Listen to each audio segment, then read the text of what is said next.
Welcome everyone to this early September Thursday evening Dharma talk at Mountain Cloud. This Zendo, this cloud. Special welcome to Shanna again. So glad you can be here. What a joy.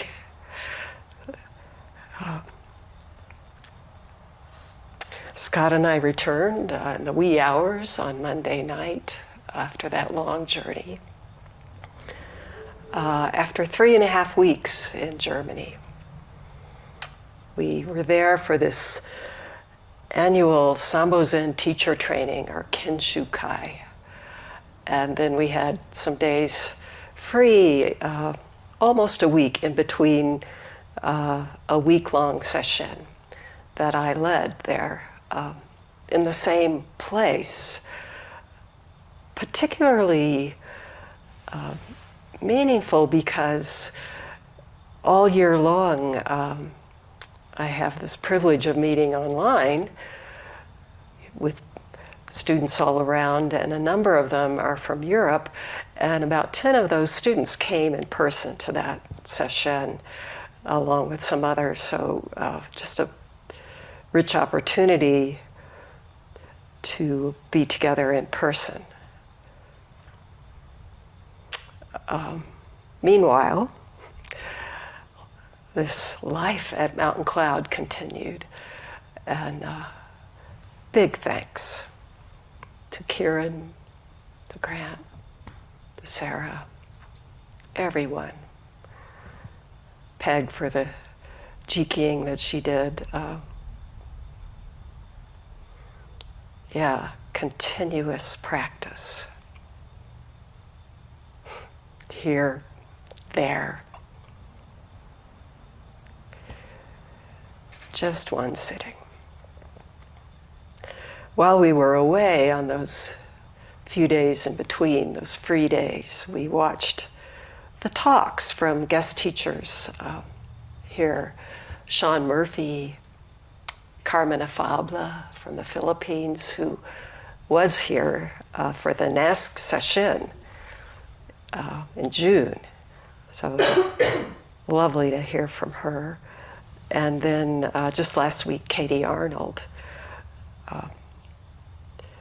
So grateful for this Dharma. Just continuing.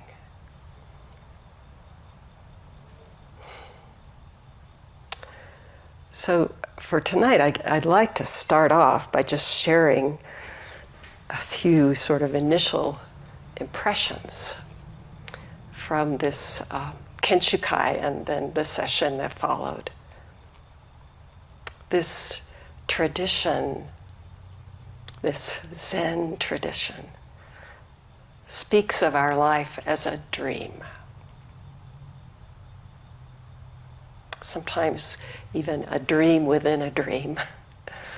Just a pointer there to this one transparency that is just freely functioning, all this activity coming up without any substance, and yet, moment to moment.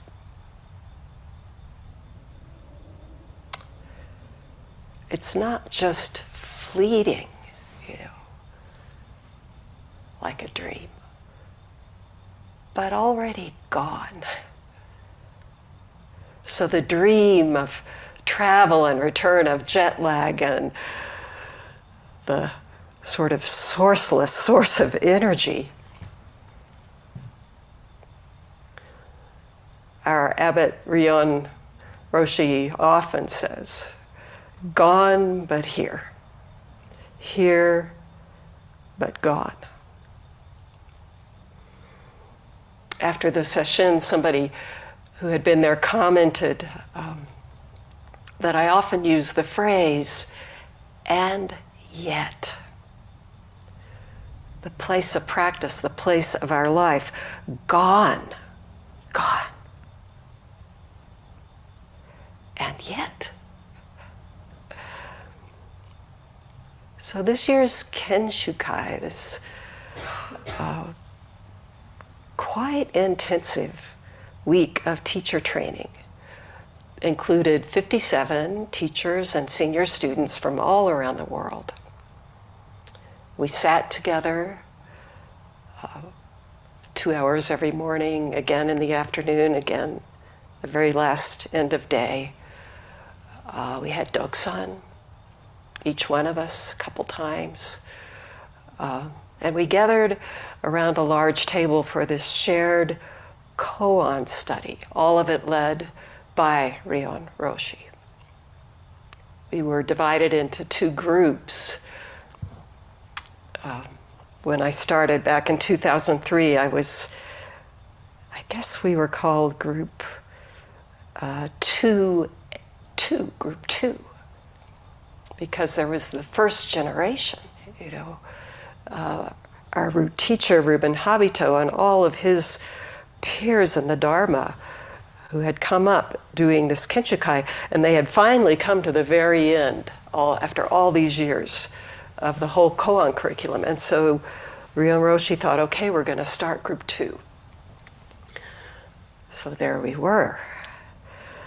And then, I don't know, just a few years later, realized you could start another group. So that we became 2A, and Scott became 2B. 2B. And now we have 2C, and we just somehow, now divided into 2, so that the first half of the week for 3 days, one group sat around the table, really on the spot in a wonderful way. It's rigorous. And the other group sat around behind, occasionally making a comment, but taking it in. And then we switched places.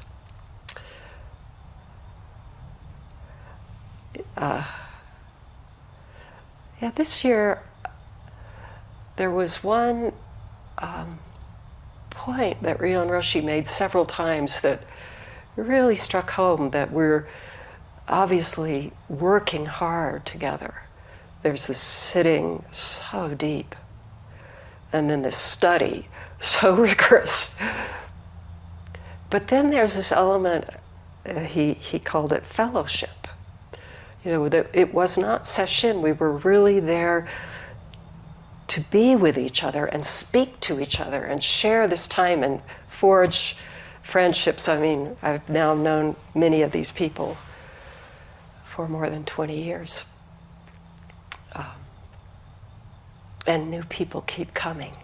Yeah, it's really fantastic. So at the end, we had a closing ceremony, followed by a party, Saturday night, and then Sunday morning, there was, again, sitting before breakfast, optional sitting, and everybody came. And I would have to say, somehow that's the piece of this that's just lingering. That sitting is so luminous, this zendo, this one all-pervading, dynamic silence. No one there. And yet, after that sit, several people said, these are long-time practitioners. I sat for the first time, or I just learned how to sit. I mean, that happens over and over. So then, these few days later, we're back at Domicilium, this Zen center and hospice that I've spoken about before. Quite a remarkable place. Really sitting there practicing on the cusp of life and death. this sitting, this lively practicing going on, and just on that same property, there's a labyrinth and this hospice house. 8 people at any given time, residents in the hospice.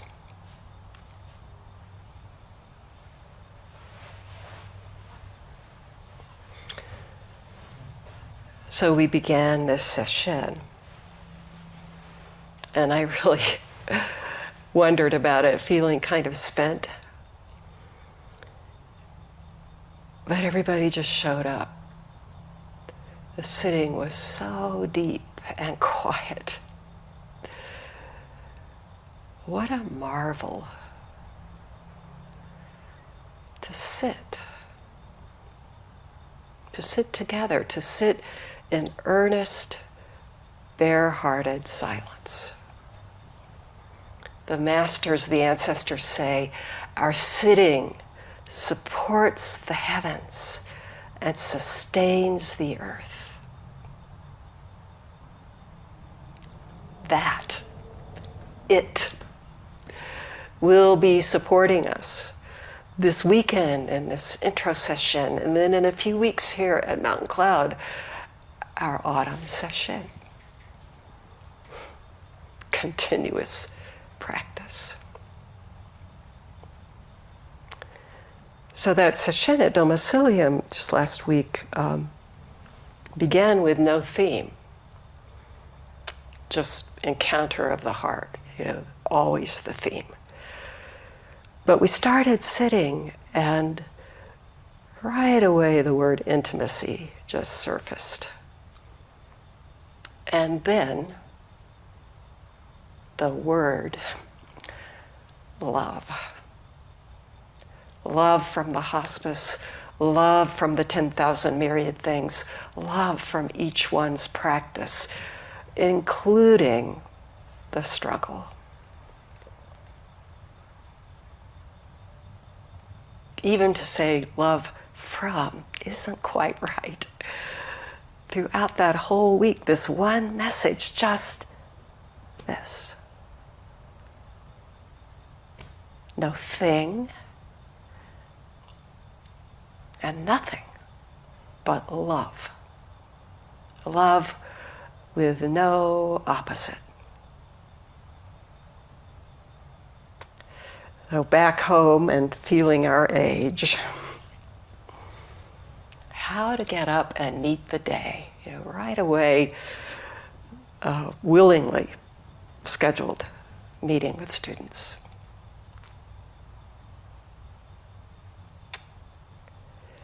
And as it happened, that morning, that first morning, the messages began coming.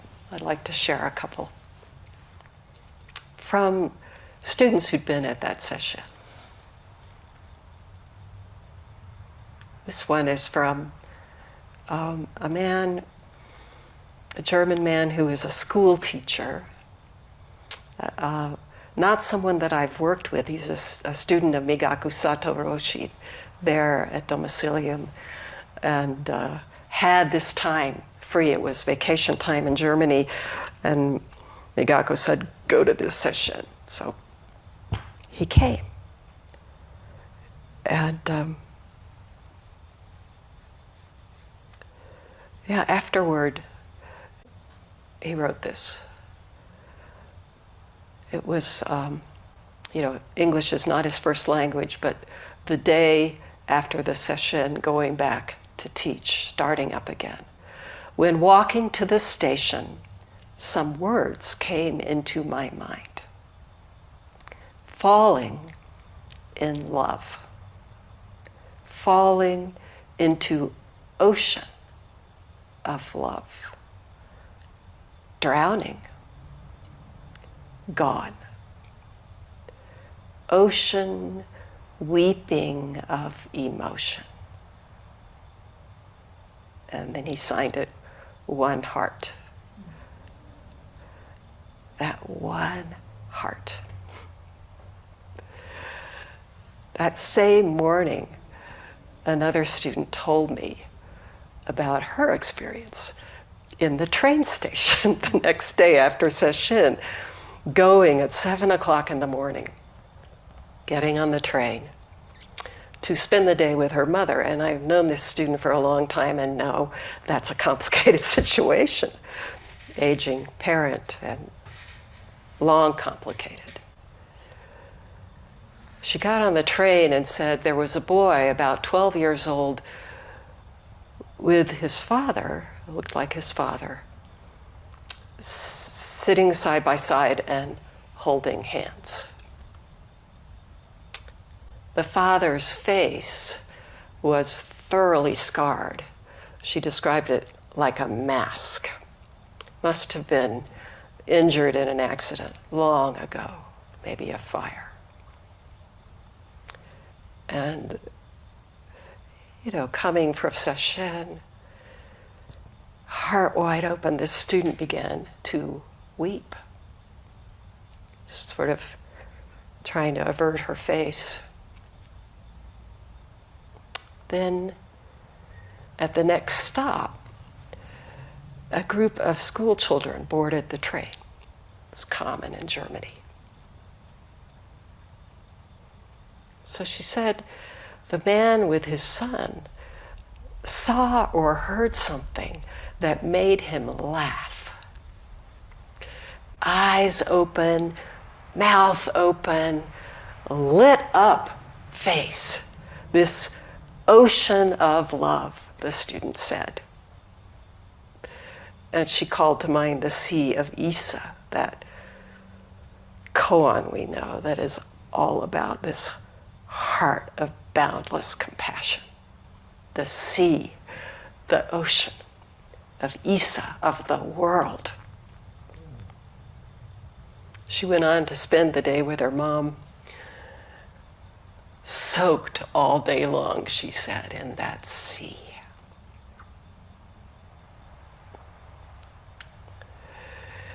In my notes for that sesshin, I had this little passage from a letter from Emily Dickinson, though I never mentioned it, but it seems fitting now. It's this letter from 1860. This world is just a little place, just the red in the sky before the sun rises. So let us keep fast hold of hands, that when the birds begin, none of us be missing. None of us is missing this one reality. That's the fact.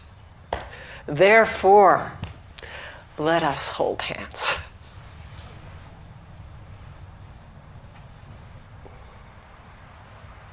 So I'm going to segue now into what will be maybe a little shorter talk on love. And just a word about this day. When I turned this morning to, what to offer, I realized that a beloved Sangha member, Becky Wethington, died, I believe it was on this day 2 years ago. And after receiving that news, together with our Sangha, that week I spoke at length about Becky and about this koan. It's the only case in the whole, all these, this compendium of koans that we take up. As far as I know, it is the only case that uses the word love, or a word that's often translated love. So this is Denkoroku 41.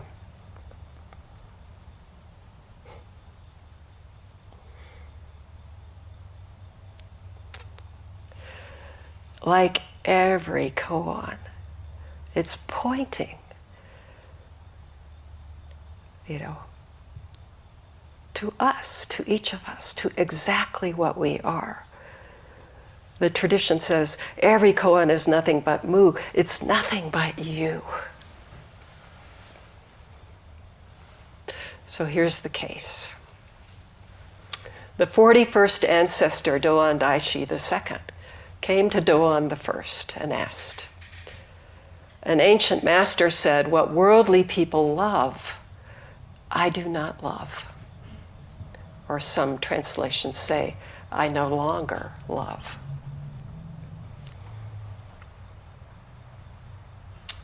And then comes the question, "I wonder what you, Master, love?" Doan I said, "I have already attained being so."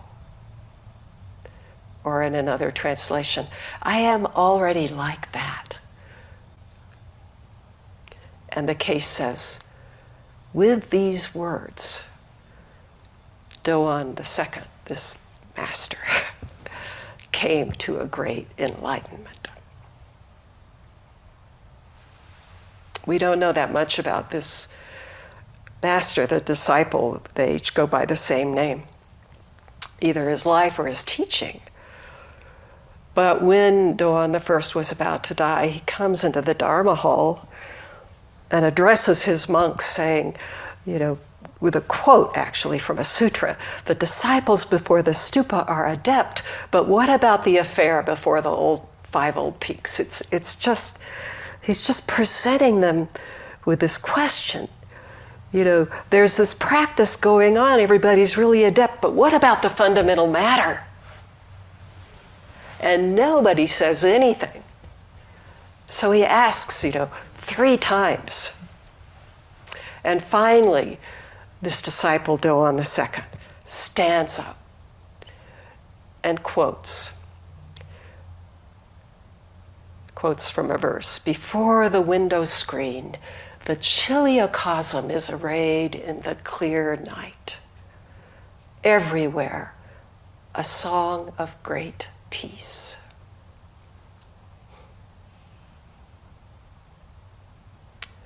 And Doan I says, "This donkey will get it." Or the translation I used to use, "You should all be like this foolish ass." Oh, we should. Wow, that really came out at Kenshukai. Maybe more about that later. Mistake after mistake. Just to be through and through a true fool. So chiliocosm, is just a beautiful, large word for this large, large world, these billions of galaxies, this boundless, incalculable world. Beyond the window screen, he says, but it's right here. Everywhere, a song of peace. And how is it singing?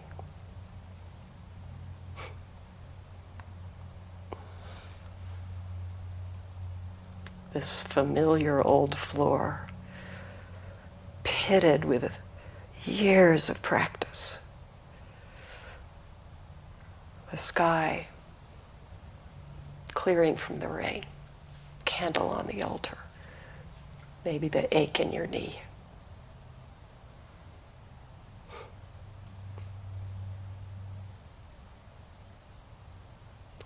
What worldly people love, I do not love. He's quoting there from this famous song of the grass hut. Places worldly people live, that one doesn't live. Realms worldly people love, that one doesn't love. I wonder what you, Master, love. He's not talking about romantic love. That may be one reason this word comes up so seldom, because Asian culture associates it that way. But Doan is asking a more fundamental question. Not just what do you love. What is love? When you let go of yourself, when there's no trace of this artifice of separation, what is love?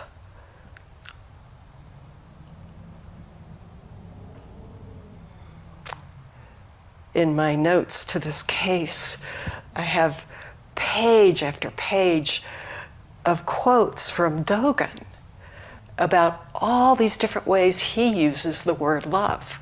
You know, we don't see it in the tradition, but Dogen just goes right in.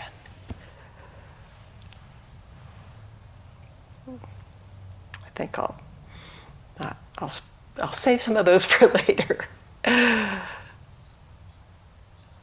He often talks about mountains belonging to the people who love them. You know, mountains are this place of practice. What terrain really is that? The mountains, Dogen says, flow freely, and no one wields any authority over them.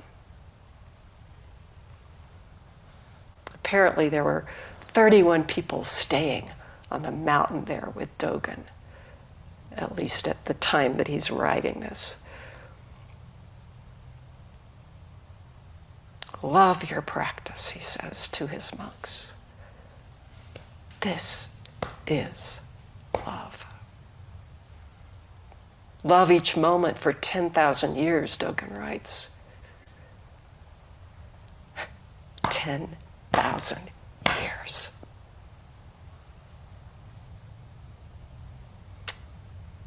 Dogen describes Zazen with this word. Love a true dragon, this true sitting, instead of loving a carved one.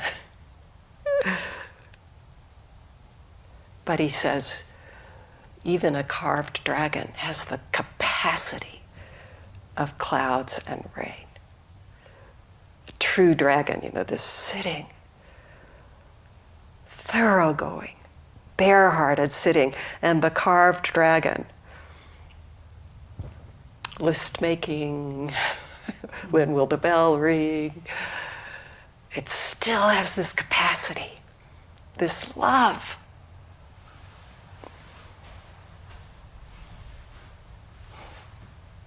What worldly people love, I no longer love. So here's Doan the second, you know, free from his attachments, freed from his worldly concerns, freed from that standard traditional list: success, failure, pleasure, pain, wealth, poverty, praise, blame. You know, you can just sense for him that where these concerns once shored up his identity, this sense of I, now it's a vacuum. I wonder what you, Master Love. Is there still something else? Is he checking his master on that? Or is he asking, what is love? And then comes the response. I have already attained being so. I have already attained exactly this. What do you, Master Love? I am already like that. I am that. And somehow, suddenly, the walls just fall. And into that vacuum comes the whole world.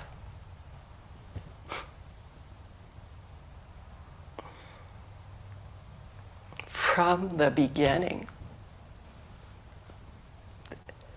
exactly this. So what happens when this happens?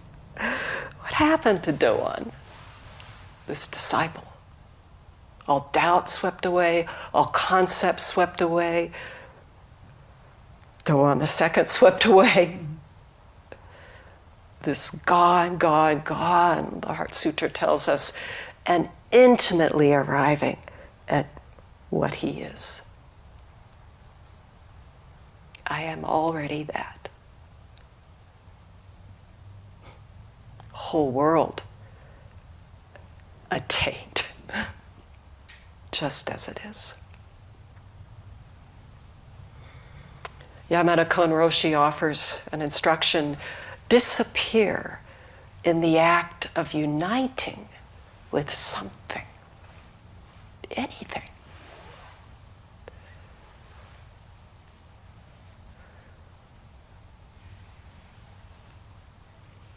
At this Kenshikai, Ryoun Roshi said again and again, let go of yourself. Let go of yourself. And at the end, one of the many great joys was that Carmen Afabla was appointed Associate Zen Master. You know, this, over the years, these sort of, it's crazy to call them promotions happen. You know, it's just, the time is ripe, and there it is. And, you know, closing ceremony, formality, celebration. And I ran into her after, just in a quiet hallway. And in the midst of her beaming, this talk about love, she said, let go of yourself. How do I do that? Sorry. We can't do it, but it can do it because it's true. Because we're just coming home. Because already that. It's what happens again and again in the koans. Our ancestors, in whatever way, struggling, you know, deep into this practice. And some moment comes, some turning word, some opportunity for opening, unguarded, and suddenly falling into this.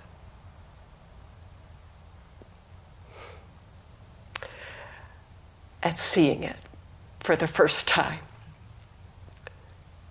Maybe again and again.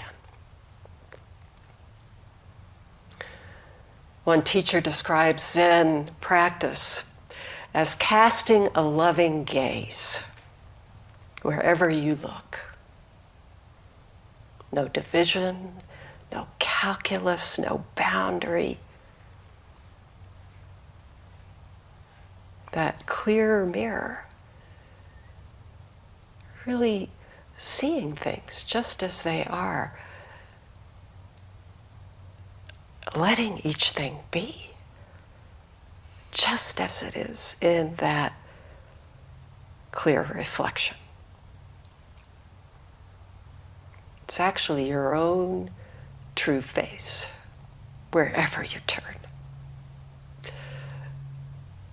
The Kanzeon Sutra calls it pure, joyful, true, eternal.